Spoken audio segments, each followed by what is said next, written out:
ఇది ఆయన. మరి 1969 నుంచి తెలంగాణ ఉద్యమం చేస్తున్నారు కదా చాలా మంది. 1969లో కూడా 369 మంది చనిపోయారు కదా. మరి దాంట్లో జాతిపిత ఒకటి ఏరాయింది.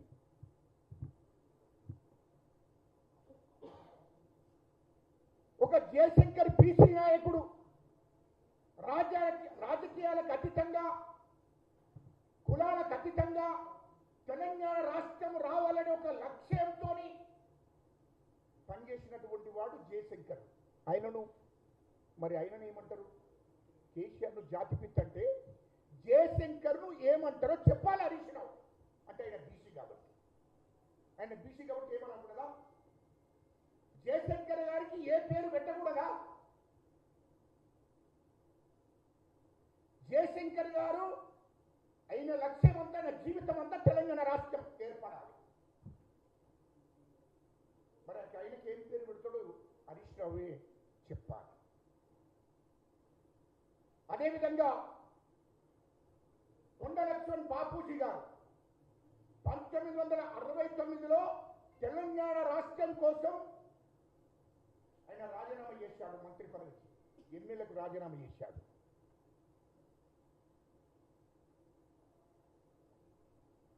తెలంగాణ రాష్ట్రం వచ్చినాడే నాకు ఎమ్మెల్యే అయినా, ఎంపీ అయినా, మంత్రి అయినా తీసుకుంటారని చెప్పినటువంటి వ్యక్తి కొండ లక్ష్మణ్ బాపూజీ గారు. 69 నుంచి 2014 దాకా ఎమ్మెల్యేలకు పోటీ చేయలేదు, ఎంపీకి పోటీ చేయలేదు, మంత్రి పదవి ఇస్తారన్నా తీసుకోలేదు, రాజ్యసభ సభ్యుడు ఇస్తారన్నా తీసుకోలేదు కొండ లక్ష్మణ్ బాపూజీ గారు. నా తెలంగాణ రాష్ట్రం ఇచ్చిన తర్వాతనే నేను పదవి తీసుకుంటా, అప్పటిదాకా నాకు పదవులు వద్దు అని చెప్పినటువంటి వ్యక్తి కొండ లక్ష్మణ్ బాపూజీ. అదే లక్ష్యంతో తెలంగాణ కోసం కొండ లక్ష్మణ్ బాపూజీ గారు ఆయన చనిపోయేదాకా పనిచేసిన వ్యక్తి కొండ లక్ష్మణ్ బాపూజీ గారు. ఇది వాస్తవం కాకపోతే చెప్పుకోవాలి.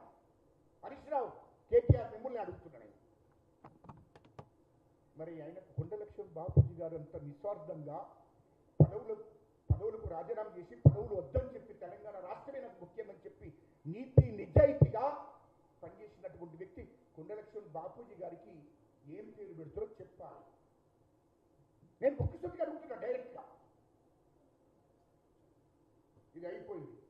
2001లో టీఆర్ఎస్ పార్టీని పెట్టుకొని టీఆర్ఎస్ పార్టీలో ఎంతమందిని మోసం చేసినవే నీకు. ఎందుకంటే అంతకుముందు దుబాయ్ పంపిస్తారనే వందల మంది దగ్గర ఎస్సీల దగ్గర, ఎస్టీల దగ్గర, బీసీల దగ్గర వందల మంది ఆ కాలంలో 50 ఏళ్ళ క్రితమే 10,000, 5,000 ఇట్లా తీసుకొని దుబాయ్ పంపిస్తారని వందల మంది మోసం చేసిన చరిత్ర కేసీఆర్. ఇది వాస్తవా కాదా చెప్పా. 2001 నుండి బీసీలను, ఎస్సీలను, ఎస్టీలను, రెడ్లను ఎంతమందిని మోసం చేసిండే. తెలంగాణ సెంటిమెంట్ మీద పనిచేయమని చెప్పి టీఆర్ఎస్ పార్టీలో పెట్టుకొని టీఆర్ఎస్ పార్టీ నుండి వాళ్ళను వందల మందిని రోడ్డు మీద వేసిండు. ఇది వాస్తవం కాదా హరీష్ రావు, కేటీఆర్? ఇది వాస్తవం కాదా? విజయశాంతిని, ఆమె పార్టీని విలీనం చేసుకున్నాడు. విజయశాంతిని ఎక్కడ పెట్టిండు? రోడ్డు మీద వేసిండు. ఇది వాస్తవం కాదా? మరి బీజేపీ ఉన్న నరేంద్ర గారు, ఆయన బీజేపీలో మంచిగా పనిచేస్తున్న పెద్ద నాయకుడు, టీఆర్ఎస్ పార్టీలో పెట్టుకొని ఒక బీసీ నాయకునిగా ఆయనను అవమానపరిచి బయటికి పంపించింది వాస్తవం కాదా? ఎంతమంది ఉసురుపరుచుకున్నాడు కేసీఆర్. ఆయన పార్టీ బలోపేతం అవ్వడం కోసం, ఆయన పార్టీ గెలవడం కోసం, వాళ్ళు రాజకీయ భవిష్యత్తును నిర్మాణం చేసుకోవడం కోసం తెలంగాణలో తెలంగాణ సెంటిమెంట్ మీద వచ్చినటువంటి వాళ్ళందరినీ, ఎస్టీలను, బీసీలను మొత్తం మందిని వాడుకొని నీ పార్టీని బలోపేతం చేసుకొని వాళ్ళను రోడ్డు మీద వేసి తొక్కేసినటువంటి వ్యక్తి కేసీఆర్. ఇది వాస్తవం కాదా? మీడియా కొంత టైం లేదు కాబట్టి నేను పేర్లు చెప్పదు, వందల మంది పేర్లు ఉన్నాయి దగ్గర. ఎవరిని జాతిపిత అంటారు? టిఆర్ఎస్ పార్టీకి నాయకుడు కేసీఆర్ అనేటోడు తెలంగాణ ప్రజలకు నాయకుడు కాదు. ఇప్పుడు కాదు, ఇంకా 100 తరాలకు నేను చెప్పగలను. ఇది వాస్తవం కాకపోతే ఇప్పునండి. టిఆర్ఎస్ పార్టీకి మాత్రమే కేసీఆర్ నాయకుడు, తెలంగాణ ప్రజలకు కాదు అంటున్నా. ఈ తెలంగాణలో ఎస్సీలు, ఎస్టీలు, బీసీలు, మైనార్టీలు రెట్లు 100కి 99% ఉంటారు. వీళ్లకు నాయకుడు కాదు హరీష్ రావు. వీళ్ళతోని మరి ఏదో ఒక్క రోజు మీ కుటుంబాన్ని హరీష్ రావు, కేటీఆర్ ఏదో ఒక్క రోజు వీళ్ళు మిమ్మల్ని చెప్పు తీసుకొని కొడతారు. నువ్వు ఇంకోసారి జాతిపీత అంటే కేసీఆర్, అది గుర్తుపెట్టుకో అంటున్నా. ఎట్లా మాట్లాడుతావు? ఎవరికి జాతిపీత? నీ పార్టీకి అని చెప్పు, టిఆర్ఎస్ పార్టీకి అని చెప్పుకో. మా తెలంగాణ కోసం కాదు, తెలంగాణ కాదు. ఇంతమందిని మోసం చేసుకుంటూ వచ్చి ఏమని చెప్పాడు కేసీఆర్ గారు ఏమని చెప్పాడో ఇదే ఇక నా దగ్గరికి వస్తున్నా. తెలంగాణ ప్రజా సంఘాలు చేసి మాతోని చర్చలకు వచ్చాడు. నేను దళితుడిని ముఖ్యమంత్రి చేస్తున్నా, తెలంగాణకు కావలి కుక్క నేను అని చెప్పిన వ్యక్తి కేసీఆర్. అవునా కాదా? వాళ్ళే చెప్పాలి. అబద్ధాలకు మారు పేరే కేసీఆర్. నేను పదవి వద్దు నాకు, నేను దళితుడిని ముఖ్యమంత్రి చేయబోతున్నా. మీడియా ముందట ప్రకటించాడు, బహిరంగ సభలో ప్రకటించాడు, మాతోని మాట్లాడాడు. నాతోని పాటు నేను ఒక్కనే కాదు, ప్రొఫెసర్లు అందరూ ఉన్నారు. ఇదే బిళ్ళయ్య నాయక్ ఉన్నాడు, విశ్వేశ్వరరావు గారు ఉన్నారు, సింహాద్రి గారు ఉన్నారు.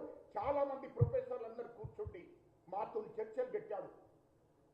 మేము శ్రీకృష్ణ కమిటీకి రిపోర్ట్ ఇచ్చిన తర్వాత మా దగ్గరికి వచ్చి పొద్దున 9 గంటల నుండి సాయంత్రం 4 గంటల దాకా మాతో చర్చలు జరిపి అందరం కలిసే తెలంగాణ కోసం పనిచేద్దాం, విడిపోతే తెలంగాణ రాదు, మనం తెలంగాణ కోసం మనమంతా కలిసి పనిచేద్దాం, ప్రాంతం బాగుండదు ఇదే చెప్పి బతిలాడి దండం నెట్టింది. వాస్తవం కాదా? దీనికి సంతోషరావే కదా సాక్ష్యం. ఏమని చెప్పేవా రోజు? దళితుడు ముఖ్యమంత్రి అవుతాడు, తెలంగాణ రాష్ట్రం ఏర్పడగానే దళితుడిని నేను ముఖ్యమంత్రి చేస్తున్నా, ఒక బీసీని ఉప ముఖ్యమంత్రి చేస్తున్నా, ఒక ఎస్టీని హోంశాఖ మంత్రి చేస్తున్నా, ఒక మైనార్టీని ఆర్థిక శాఖ మంత్రి చేస్తున్నా.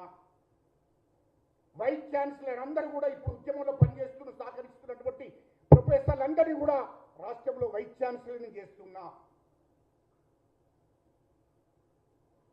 ప్రభుత్వంలో తెలంగాణ ఉద్యమం చేస్తున్న నాయకులందరినీ ముఖ్యంగా ప్రభుత్వంలో భాగస్వామ్యం చేస్తా. నాకు ఈ కుటుంబం ముఖ్యం కాదు, తెలంగాణ ప్రజలే, తెలంగాణ ఉద్యమకారులే ముఖ్యము. మనమందరం కలిసి మీరు ప్రభుత్వం నడుపుతున్నప్పుడు నేను చూడాలి నా కళ్ళతోని. తెలంగాణ రాష్ట్రం ఏర్పాటైతే ఆ ప్రభుత్వంలో మీరే ఉండాలి, నేను చూడాలి. అవసరం అనుకుంటే నేను సలహాదారుని ఉంటా, సచివాలయం దగ్గర కావలి ఉంటా. నేను అప్పుడు అన్నా, అంత పెద్ద మాట ఎందుకు సార్? అయ్యా బాబు, అంత పెద్ద మాట ఎందుకు?